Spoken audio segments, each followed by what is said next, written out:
دیکھیے کراچی سے بلوچستان جانے کے لیے واحد راستہ یہی ہے، یہ وہ پل ہے جو آج سے 4 روز پہلے رات کے 10 بجے کے بعد ٹوٹ کر گر چکا، اور اس کی واحد وجہ یہ تھی کہ پل کے جو پلرز تھے وہ 8 سے 10 پلرز انتہائی خستہ حالی کا شکار تھے۔ آپ کو نظر آ رہا ہوگا کہ وہ پل کا ٹوٹا ہوا حصہ، کیونکہ ہمیں اس سے آگے جانے کو منع کیا گیا ہے، یہ 100 فٹ سے زیادہ بڑا حصہ ہے جو ٹوٹ کر گرا ہے۔ اور اگر کیمرہ مین ہمارے تھوڑا سا کیمرے کو دائیں جانب دکھائیں تو دریائے حب کا یہ پارٹ ہے جس میں سے پانی بہتا ہوا نظر آ رہا ہوگا، اور سامنے وہ ایک اور ٹاور ہے بجلی کی ٹرانسمیشن لائن کا جو ٹوٹ کر گرا تھا، اور اس کے بارے میں بھی سما نے رپورٹ کی تھی۔ یہ اس سڑک کی سب سے بڑی اہمیت یہ ہے کہ اس کا جو پرانا نام تھا اسے ہب ریور روڈ بھی کہا جاتا تھا، بعد میں جب RCD تھا پاکستان ایران ترکی تو اسے RCD ہائی وے کا نام دیا گیا تھا۔ لیکن آپ کو پتہ ہوگا کہ بعد میں جب سوویت یونین ڈس انٹیگریٹ ہوا تو اس سڑک کا نام رکھا گیا ایکو شاہراہ۔ اب آپ اس کے ذریعے ایران، ترکی، افغانستان، آذربائیجان، ترکمانستان، قازقستان اور وسط ایشیا کے جتنے ممالک ہیں وہاں تک جا سکتے ہیں۔ اس سڑک کی وہ اہمیت ہے، لیکن 4 روز گزر گئے، صوبائی حکومتوں نے یا نیشنل ہائی وے اتھارٹی نے اب تک یہ نہیں بتایا کہ اس پل کی مرمت کا کام کب سے شروع کیا جائے گا۔ جو مال بردار گاڑیاں یہاں سے جاتی ہیں ان کو ڈائیورٹ کیا جا رہا ہے دوسرے راستوں سے۔ مسافر جو جانے والے ہوتے ہیں کراچی سے کوئٹہ یا دیگر جگہوں پہ، ان کو پریشانی کا سامنا کرنا پڑ رہا ہے۔ اور ایک اور پل ہے بائی پاس کا جس کو استعمال کر کے چھوٹی گاڑیاں ہب اور لسبیلا تک جا رہی ہیں، لیکن سیلابی ریلوں کی وجہ سے، بارشوں کی وجہ سے مختلف علاقوں میں بہت بری صورتحال ہے۔ اور سب سے اہم ترین بات یہ ہے کہ جو رابطہ سڑکیں ہیں اور اس طرح کی اہم سڑکیں کہ جو 50 سال پہلے جن کی تعمیر ہوئی تھی اور 9-12 سال پہلے بھی اس کا ایک ٹریک مرمت کیا گیا تھا مصطفیٰ کمال جب ناظم تھے، لیکن اس کے بعد لگتا ہے ایسا کہ شاید حکومتوں نے توجہ چھوڑ دی۔ بارشوں کے دوران یہاں پر اس پل کی نشاندہی پہلے بھی کی گئی تھی، لیکن کبھی اس کی توجہ نہیں دی گئی، جس کی وجہ سے ایک بہت بڑا واقعہ رونما ہوا ہے، اور یہ مالی نقصان بھی ہے، اور اطلاعات کے مطابق 1-2 لوگ اس حادثے میں جاں بحق بھی ہوئے۔ خورشید، جو آپ نے پورا ایک ذائچہ کھینچا تھا تاریخ کا، کہاں آپ نے ہمیں ایران اور پاکستان کنٹریز کو پہنچا دیا تھا، لیکن ابھی تو صورتحال یہ کہ ہم اپنے صوبے سے دوسرے صوبے نہیں جا سکتے کیونکہ بد انتظامی اتنی زیادہ ہے، اتنی زیادہ فیکٹریز ہیں ہب کے پاس، اور کتنے ہی مزدوروں کا جو ہے وہ روزانہ کا آنا جانا بھی ہوتا ہوگا۔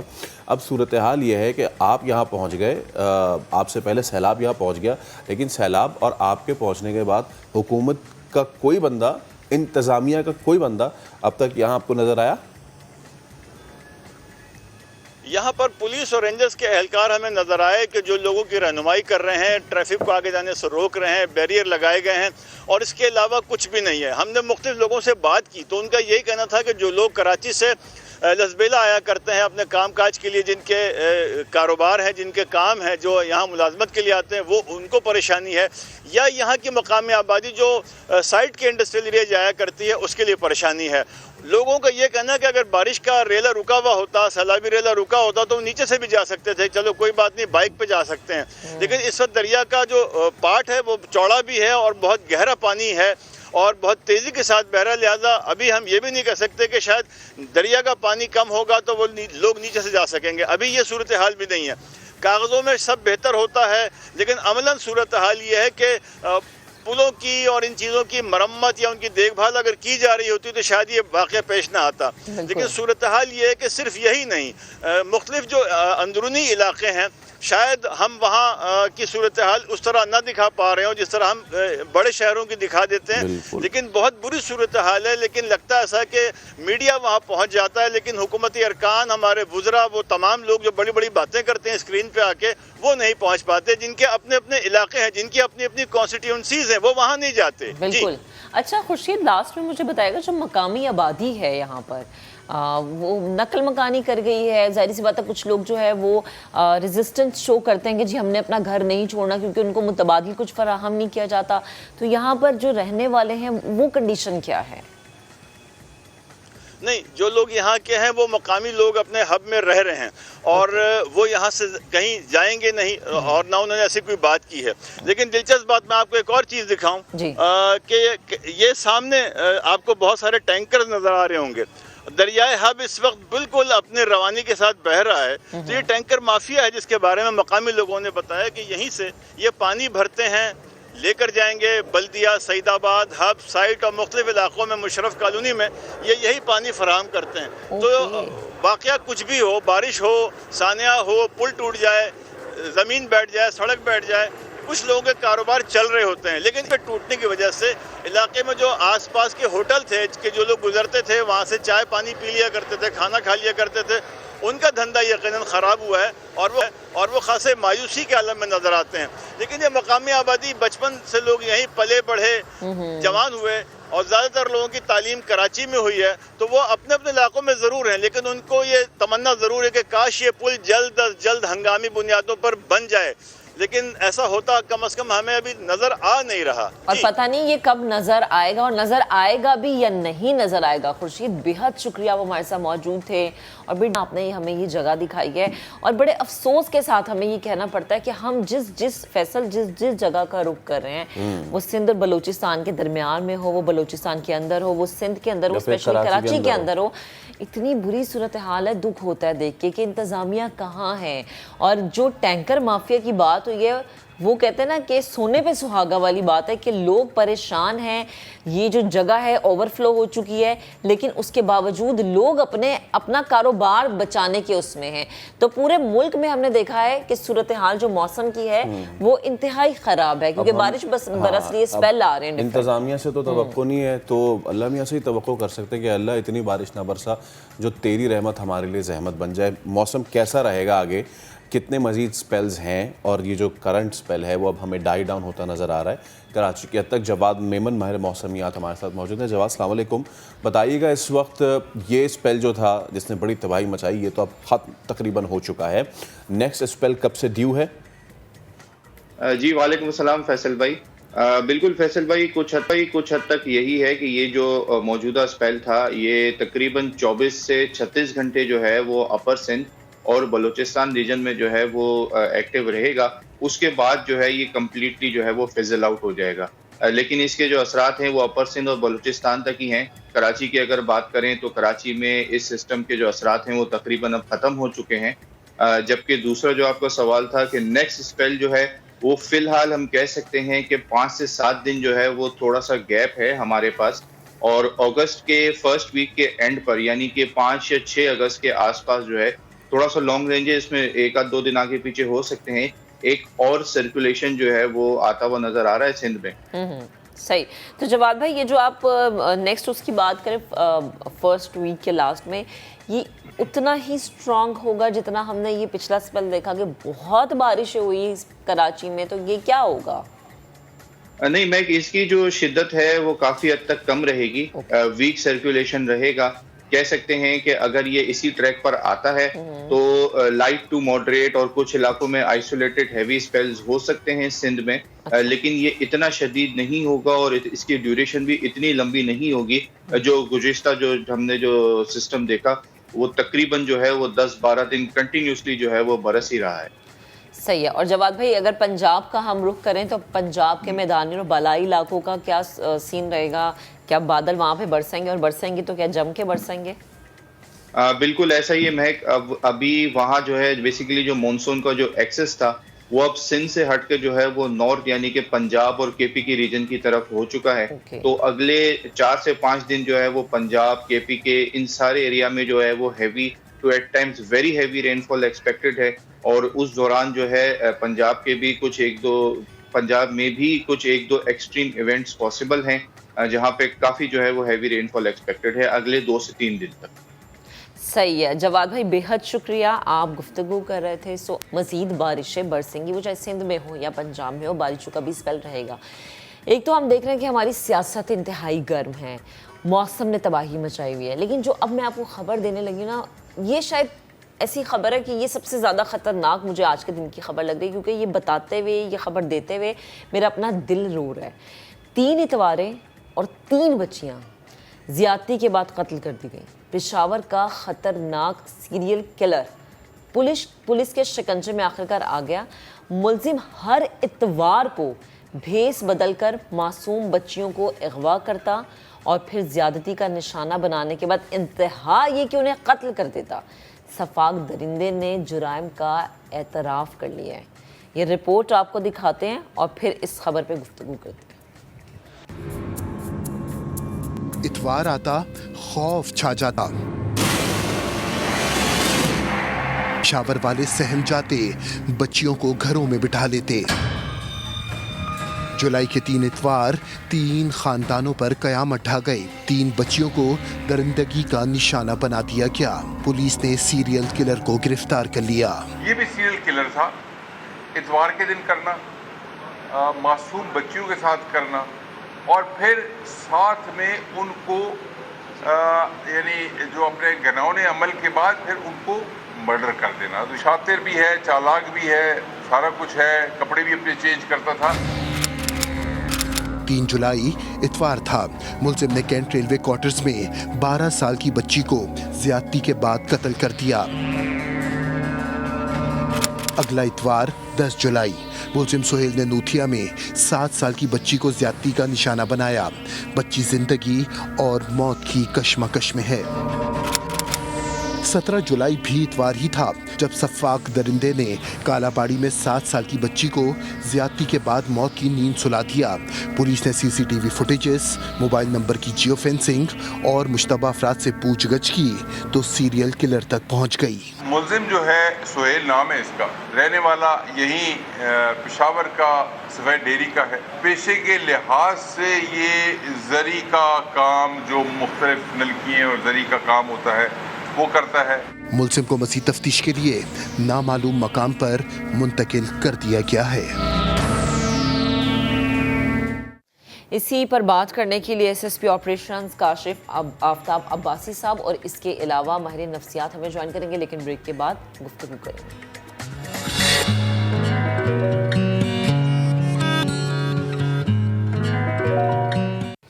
بریک پر جانے سے پہلے ہم نے پشاور کی رپورٹ آپ کو دکھائی، اسی پر گفتگو کرنے کے لیے S S P operations Kashif Aftab Abbasi صاحب ہمیں جوائن کر چکے ہیں۔ کاشف صاحب بہت شکریہ وقت دینے کے لیے۔ مجھے یہ بتائیں کہ یہ جو گرفتاری عمل میں لائی گئی ہے، ایک تو پہلے آپ کو بہت اپریشیٹ کرنا چاہیے کہ اتنی جلدی یہ سارا ہم نے پروسیس دیکھا اور بڑی تیزی دکھائی آپ کی ٹیم نے۔ مجھے بتائے گا کہ پلیز یہ کس طرح سے جو ہے، ٹھیک ہے، کاشف آفتاب عباسی صاحب سے رابطہ بحال کرنے کی کوشش کریں گے۔ یہ پشاور کا خطرناک سیریل کلر ہے جس کو پولیس نے پکڑا، اور 3 اتوار ہم نے دیکھا کہ اس نے بھیس بدل کر کس طرح سے چھوٹی چھوٹی معصوم بچیوں کو نشانہ بنایا۔ پولیس حرکت میں آئی، پولیس نے حرکت میں آ کے اس کو گرفتار کیا۔ انتہائی افسوس کی بات، ایک تو خیر زیادتی کا نشانہ بنایا، لیکن اس سے بڑا افسوس ہے کہ انہیں قتل کر دیا۔ ایک بچی جو ہے وہ ابھی زندگی اور موت کی جنگ لڑ رہی ہے، 2 بچیاں خالق حقیقی سے جا ملی۔ اب یہ سوچیں کہ یہ 3 بچیاں نہیں بلکہ 3 گھرانے ہیں جو تباہ ہوئے ہیں۔ ان کے والدین، ان کے رشتہ دار، ان کے بہن بھائیوں کی کیا حالت ہوگی۔ مجھے تو وہ منظر یاد آ گیا جب پنجاب میں زینب کو زیادتی کے بعد قتل کیا گیا تھا، اور وہ جب ہم نے کور کیا تھا تو وہ کوریج ہمارے لیے اتنی مشکل تھی۔ اور یہاں پر تو 3 بچیاں ہیں پشاور کی، 3 معصوم بچیاں جن کی عمر کیا ہے، صرف 7 سال۔ 7 سال کی بچی کیا ہوتی ہے؟ تو یہ جو ملزم ہے اس کی گرفتاری کس طرح سے عمل میں لائی گئی، تفتیش سے کیا کچھ سامنے آیا ہے، انویسٹیگیشن کہاں تک پہنچی ہے، اس کا کیا کہنا ہے، اتنا انتہائی قدم کیوں اٹھایا ہے، اور اس کے بعد ہم کیا پشاور میں سیکیورٹی کا نظام یا پھر بچوں کے تحفظ کے حوالے سے، کیونکہ پنجاب میں تو کافی ایکٹیو ہے یہ چیز، تو پشاور میں یہ کتنی ایکٹیو جو ہے وہ ہوگی، اسی پر بات کرنے کے لیے کاشف صاحب سے ہمارا جو رابطہ ہے وہ بحال ہو گیا۔ کاشف صاحب پلیز، سب سے پہلے تو میں آپ کو اپریشیٹ کرنا چاہوں گی اس ملزم کی گرفتاری پر، سیکنڈ یہ کہ انویسٹیگیشن کہاں تک پہنچی ہے، کیا کچھ سامنے آیا ہے انویسٹیگیشن میں، اور یہ گرفتاری عمل میں آئی کیسے؟ السلام علیکم جی، یہ گرفتاری کل عمل میں آئی ہے، اور اس کے بعد کل آئی جی پی صاحب نے پریس کانفرنس بھی کی تھی اس حوالے سے، اور تفتیش کے جو مراحل ہیں اس میں جو ملزم ہے جس کو ہم نے گرفتار کیا ہے، جیسے کہ آپ کے علم میں ہے، ہمارے پاس پہلا واقعہ جو پیش آیا تھا وہ 3 جولائی کو پیش آیا تھا، جس میں ایک بچی تھی ماہنور، جس کی عمر تقریباً 11 سال تھی، اور اس کے حوالے سے اس کو زیادتی کے بعد جو ہے وہ قتل کر دیا گیا تھا۔